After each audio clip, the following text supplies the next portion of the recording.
మధు, ఈ last 6 months లో నువ్వు ఏమైనా ఇన్సూరెన్స్ పాలసీ తీసుకున్నావా? పాలసీనా? లేదే. Accident insurance policy?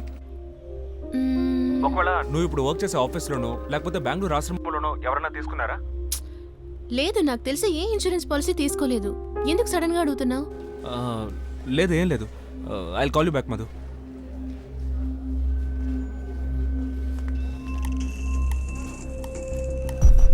మీరిచ్చిన అన్ని పాలసీలు యాక్సిడెంట్ ఇన్సూరెన్స్ పాలసీలే. అన్నిటి వాల్యూ ₹1,00,00,000. అన్ని పాలసీలు క్లెయిమ్ చేశారు, మధుశ్రీ తప్ప. ఒకటి శాంక్షన్ అయింది, ఒకటి పెండింగ్లో ఉంది. ఇలా ఒక్కొక్కటి ఒక్కో స్టేజ్లో ఉన్నాయి. ₹1,00,00,000 అంటే అంత పెద్ద అమౌంట్ అప్రూవ్ చేయడానికి అతనికి పవర్ ఉందా?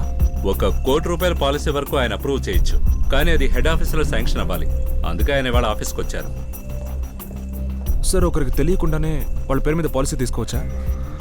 తీసుకోవచ్చు. ఇక్కడ చాలా లూపోల్స్ ఉన్నాయి. ₹1,00,00,000 పాలసీ అంటే దానికి ఒక క్రైటీరియా ఉంది. దానికోసం మేమే కొంతమందిని సెలెక్ట్ చేసి వాళ్ళ పేరు మీద పాలసీ తీస్తాం. అది వాళ్ళకే తెలీదు.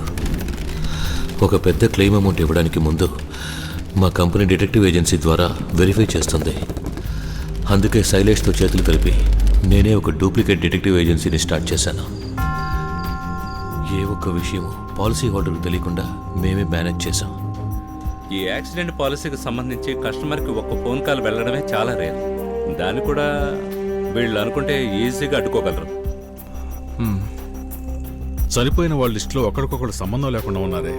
How do you select the victims?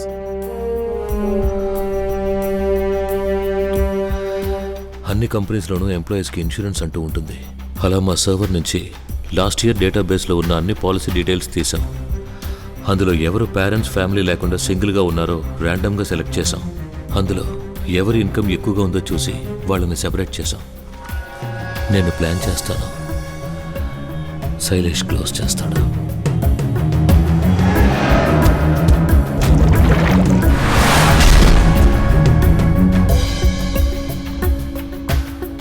ఇందులో అసలు వేణు ఎలా ఇన్వాల్వ్ అయ్యాడు? మాకు వాళ్ళ పర్సనల్ డీటెయిల్స్ మాత్రమే కాకుండా వాళ్ళ ఒక్కొక్క యాక్టివిటీని మానిటర్ చేయాల్సి వచ్చింది.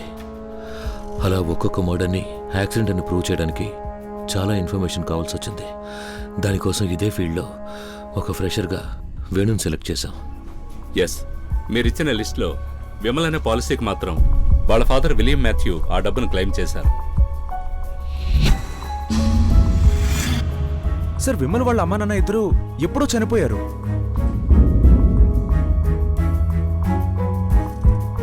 మరి ఆ డబ్బు మీకెలా వస్తుంది? చనిపోయిన వాళ్ళందరూ అనాథులు కాబట్టి వాళ్ళ డీటెయిల్స్ తీసుకుని మేమే క్లెయిమ్ చేస్తాం. క్లెయిమ్ అప్రూవ్ అయ్యి కంపెనీ నుంచి డబ్బు రాగానే దాన్ని మేము షేర్ చేసుకుంటాం.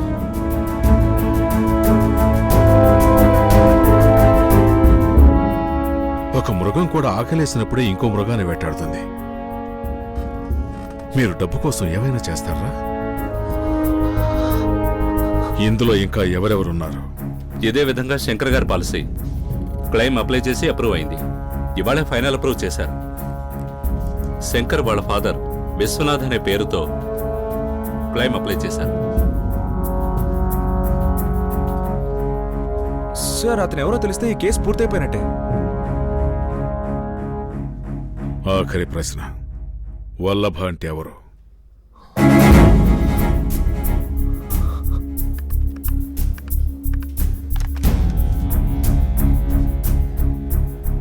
హలో సార్, మేము పిఎన్జీసీ ఇన్సూరెన్స్ కంపెనీ నుంచి మాట్లాడుతున్నాం. విశ్వనాథ్ గారా?